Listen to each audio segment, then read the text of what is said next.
that you can vacuum. Dry fly fishing is one of the most exciting and interesting kinds of fly fishing because everything is visible. You can see the fish feed, you can see your fly, and you can see the fish take your fly. The sight of a big trout inhaling your dry fly is, for some people, the pinnacle of fly fishing for trout.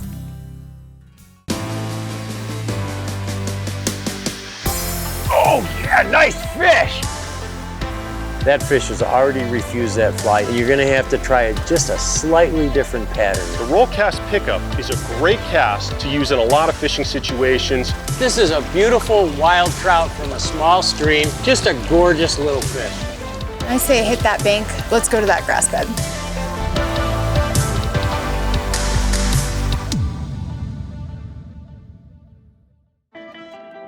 The Orvis Guide to Fly Fishing is supported by Orvis Fly Fishing, Algoma Country, Destination Ontario,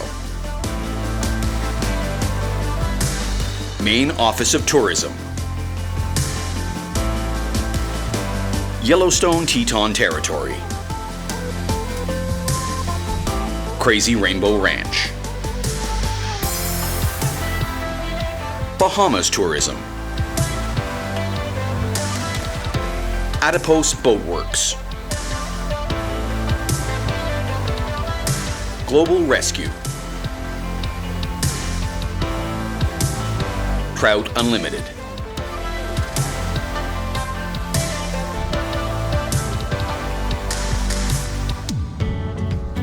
Dry fly fishing for trout is what many people imagine when they think of fly fishing. There's nothing that gets your heart racing like the sight of a big trout feeding on the surface, but conditions have to be right for dry fly fishing.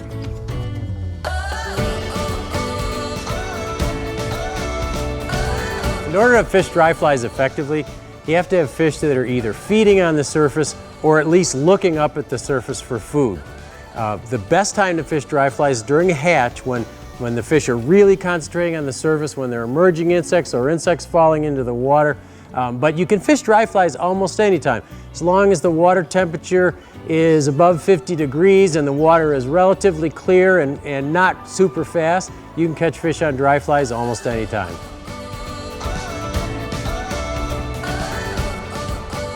Here are some of the times dry flies are most effective. When aquatic insects are hatching or changing from larvae into winged adults. When aquatic insects are returning to the water to lay their eggs. When terrestrial insects like ants, beetles, or grasshoppers fall into the water, especially on windy days. When the water is low and clear, especially later in the season when fish are in shallower water and notice food floating on the surface.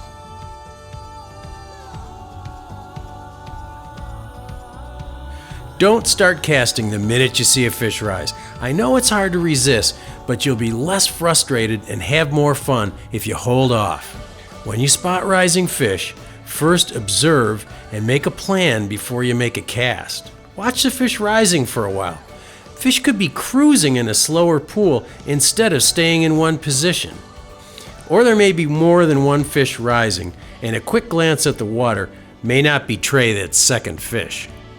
The worst thing you can do is throw your fly line on top of a fish, so make sure there is not a second fish rising between you and your target, or make sure the fish you see rising is not moving. Okay, he's facing to the right of that. He's facing to the right of that. There's two fish. Oh, yeah. Got one of them. Nice, nice, nice. Beautiful, beautiful, beautiful. That was awesome, man. That was cool. If the fish spook, they'll typically just slide into deeper water and you won't see them again for quite a while. It's frustrating to find a good fish feeding and then spoil everything by scaring it. But by planning your first cast, you can make this most important cast count.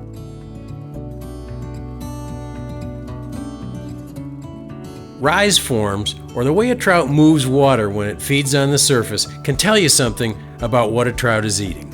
Often trout eat emerging insects just under the surface, which looks like a rise, but often just the back of the fish breaks the surface and not the mouth. This is often called a bulging fish and is usually not accompanied by any bubbles. A rise followed by distinct bubbles is a sure sign a trout took something off the surface. Generally, the bigger the rise, the bigger the insect the fish has taken. Very splashy rise forms are often made by smaller, more enthusiastic trout, and often the smaller the fish, the more commotion it makes. The rises that go unnoticed by many anglers are often the most important ones. Even a large trout can take an insect from the surface with very little commotion, just poking its snout above the surface and inhaling a fly by cavitation. Look for dark heads poking the surface film or little winks in the water. These trout will often surprise you by their size. You can usually tell a big fish by the deeper sound it makes when it rises. Plus, a larger fish moves more bubbles and foam aside when it rises. So it pays to spend some time observing fish feeding before you even make a cast or even pick a fly. A little observation can pay off in a most satisfying day. The next thing you've got to figure out is, well, what fly to use. What fly are those fish eating? And it's often important. Fish sometimes get selective. So you look on the water.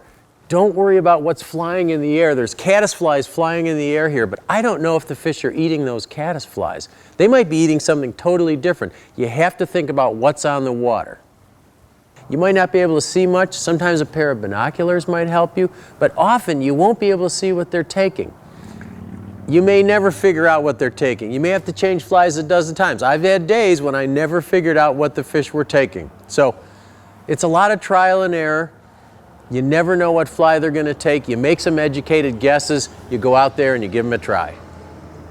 Quite often when you have rising fish, there will be bugs over in the current lane where the fish are feeding and no insects where you're standing. And sometimes you actually have to try to wade over to the other side or where the fish is to get in the same current lane to see what kind of bugs they're seeing. So that's what I'm going to do here. We've got a fish feeding up there in the riffle. I'm going to carefully slide down here in the tail, pick up an insect, see what they're probably eating, and then come over and try to match it. So what I got here is a little PMD mayfly. Now he got a little bugged up when I caught him. He had just emerged and he's still a little soft, but that's okay because I could see the size and the color of the fly. So all I have to do is hopefully poke around in my fly box until I find a mayfly imitation that's about the same size and color. Most anglers worry too much about what fly pattern to choose. In any given situation, dozens of fly patterns will catch trout in the same pool. Presentation of the fly is just as important, if not more important, than the correct fly pattern. The great thing about dry fly fishing, at least when fish are rising, is that you know where a fish is feeding and that you often have an idea of what it's eating. There's the dry fly fish. Yes, the challenge. The challenge has been met. A beautiful brown trout. Yay!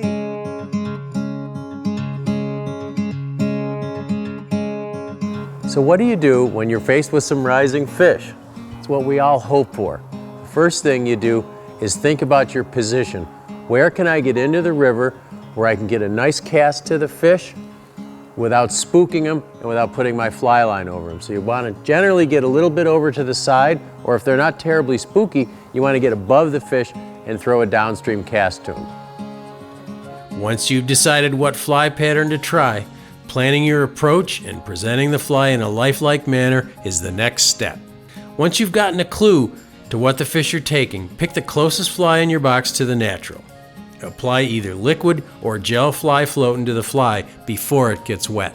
A trout will be watching the surface just upstream of the rise because as it comes to the surface, the current pushes it back slightly. So always cast just above the rise. It pays to take your time sneaking up on a fish. You never know exactly how close you can get, and sometimes you blow it, but the closer you can get, the more accurate cast you can make. It's a stalking game, and that's what makes it so much fun. Once you've moved up a little bit, you may lose sight of where that fish was that you were going to target. So it's best to stop and wait for the fish to feed again so you know exactly where it is.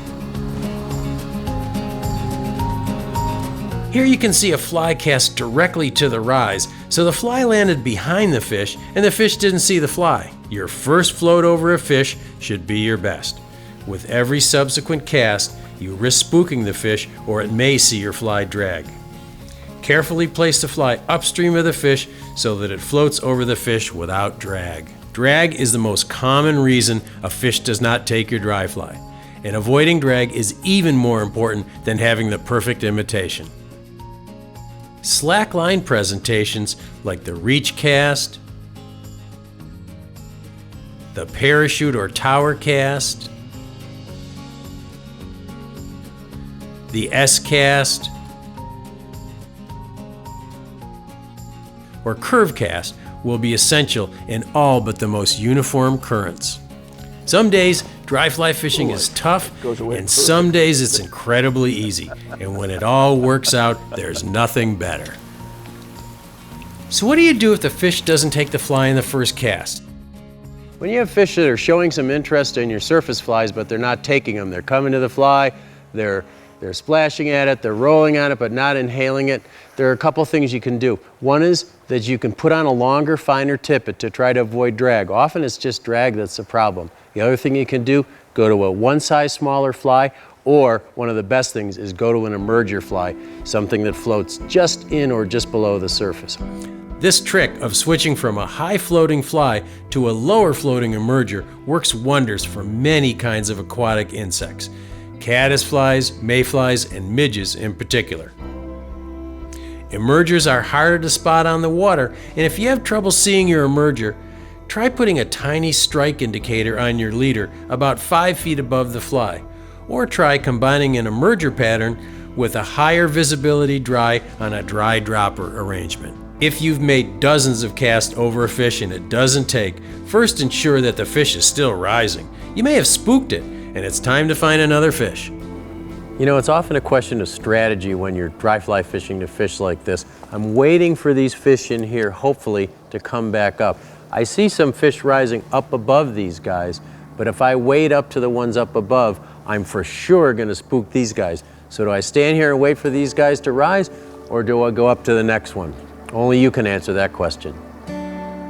Don't be afraid to experiment with dry fly presentations.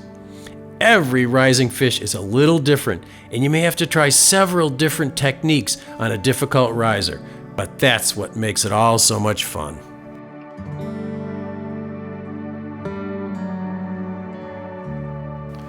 When you've got fish that are occasionally rising and you know there's an area that's really stacked with fish, or if you're just prospecting for fish in faster water, good thing to use is a dry dropper. And all you need to do is take a high floating dry fly, tie a piece of tippet on the bend of that dry fly, and tie a small nymph or a larger nymph if you've got a big high floating fly on the end. When you're fishing a dry dropper, particularly in slow water like this, that dry fly is not going to dive under. It's just going to hesitate, it might sink, but if that dry fly does anything weird, anything that doesn't look right, set the hook, because it's not going to be a vicious strike. It's just going to kind of dip under. You can fish a high floating dry fly in combination with a smaller dry, with an emerger, or with a nymph. Whatever combination you choose, fishing dry droppers is a great way to fish on anything from big rivers to tiny brooks. There are certain casts that will definitely help your dry fly presentation. Besides the reach cast, the parachute cast, and other slackline casts, it's important to false cast properly and sometimes to throw curve casts. Let's get some casting advice that will be helpful in dry fly fishing from Pete Kutzer. Hi, I'm Pete Kutzer from the Orvis Fly Fishing Schools. Today we're going to talk about false casting and adding more distance to your cast. An important part of casting, but an often overused part of casting, is false casting. False casting is periodically keeping that line up in the air when we're either drying a dry fly, changing direction, gauging distance, gauging accuracy. When we false cast, we're going to make that same pause like we do on our back cast, but then we're going to initiate that back cast after that forward cast. Just before that line straightens out, we're going to initiate that back cast, then we can deliver that fly back out to the water. We want to false cast, but not too much. Remember, the fish live in the water. So just think, just before that line starts to fall, we're going to make that back cast. Just before it begins to fall, again, start with that back cast. Remember, folks, don't false cast too much.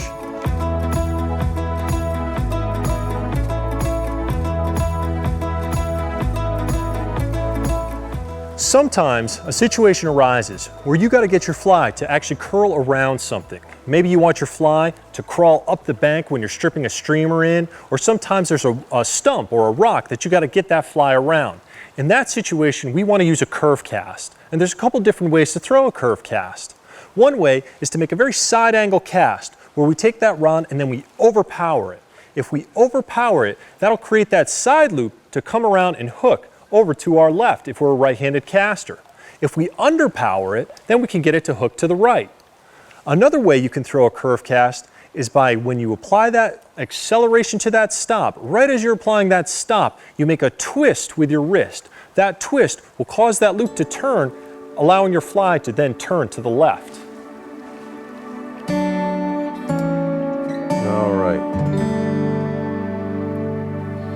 Just because the fish aren't rising doesn't mean you can't catch them on a dry fly, particularly on a stretch of water like this where the water's low, clear, relatively shallow. We know there's trout in here, and there are some insects hatching. There's an occasional rise, but nothing that we can really target. But you can blind fish or prospect with a dry fly by poking a dry fly into the likely looking places, which is what we're going to try now. So I've got a piece of water here, a nice riffle. I'm pretty sure there's fish in there. I'm just going to fish this dry fly in all the likely looking places. I'm going to concentrate on the foam line because that's where the food is and that's probably where the fish are going to be located. Fishing a dry fly like this, it's important to have a high floating fly, or at least a fly that's visible. Something like a parachute with a white wing or something you can see, because you don't have a rise to target, so you got to really keep your eye on the fly. That'll be better.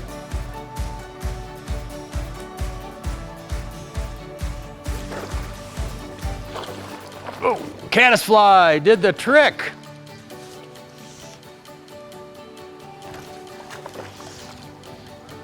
Yeah, rainbow. I don't think he's done yet, but I guess he's done. You can just lower the net and let him go. He doesn't need any reviving. Wow, that's a slab. That's what you call a slab.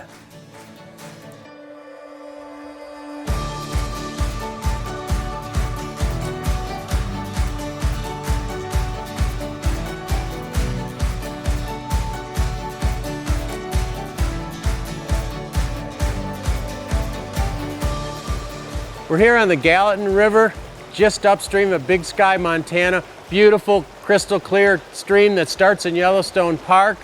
The water isn't too high, it's clear. I know a fish can see a dry fly. Never fished here before, so I'm gonna start with a pair of dry flies. A stimulator, big stimulator to imitate maybe a stonefly or one of the grasshoppers there, and then an elk-hair caddis to imitate the spruce moth, which has been flying around and gets in the water quite a bit. So we'll poke around in this little pocket here and see what happens.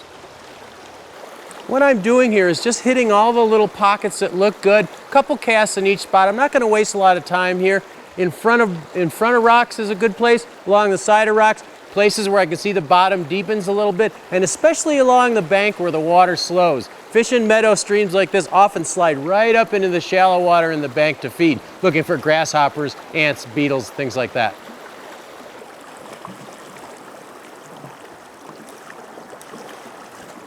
Oh! The fish aren't really where I expected them to be today. The fish are all over in the shallower water instead of in the deep slot, which tells me there might be a bigger fish in the deep slot, but not coming up for the dry fly. Oftentimes when you fish a new stream like this, it takes you a while to figure out where the fish are laying, so you have to really poke around and do a lot of prospecting with the fly. Pretty little rainbow trout. Also took the elk-hair caddis. Thank you, buddy. I traveled to Alberta to join my friend Dave Jensen, who taught me a lot about small stream dry fly fishing. So Tom, what we got here today, we're going to be walking up a tiny little spring creek, and Right in front of us here we have a beaver dam that's backed that water up. So it's crystal clear water. Yeah. And what this beaver's done, it's real shallow here, but we're gonna get into kind of a trough as it goes all the way up. And on either side, there's a drop off right against the grasses that the trout will hold right tight to the grasses, come out, feed, and go back. Now, they'd normally be hard to see, except in this crystal clear water, you can pretty much just walk along real slow, look at the base of the grasses, and walk up. We're looking for heads, pectoral fins, and tails. Okay. On some of the bigger males, they're gonna have that big flagging tail. Right. And that's a dead giveaway that he's there. Okay.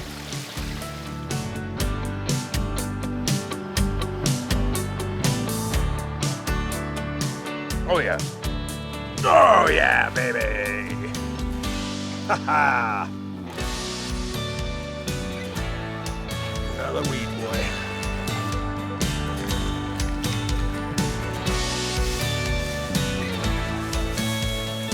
Nice fish. What have we got, 17, 18 inches, Tom? Oh boy, can't beat that. On Well a dry, in the middle of the day, in the middle of a fairly bright day.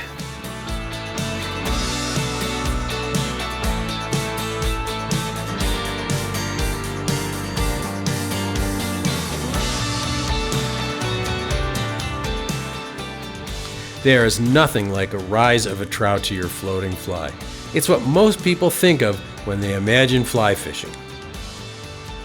There's more to fly fishing than just dry fly fishing for trout. It's one of the high points of fishing with a fly.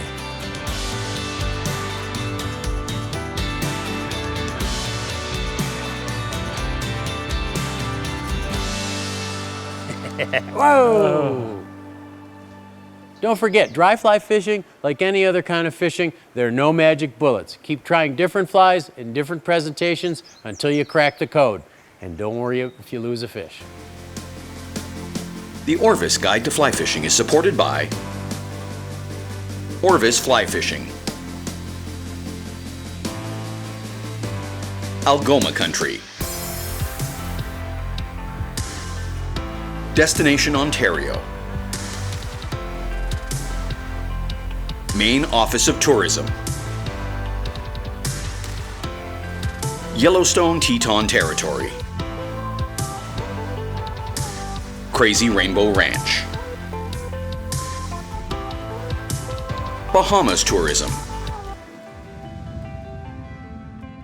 Adipose Boat Works, Global Rescue, Trout Unlimited.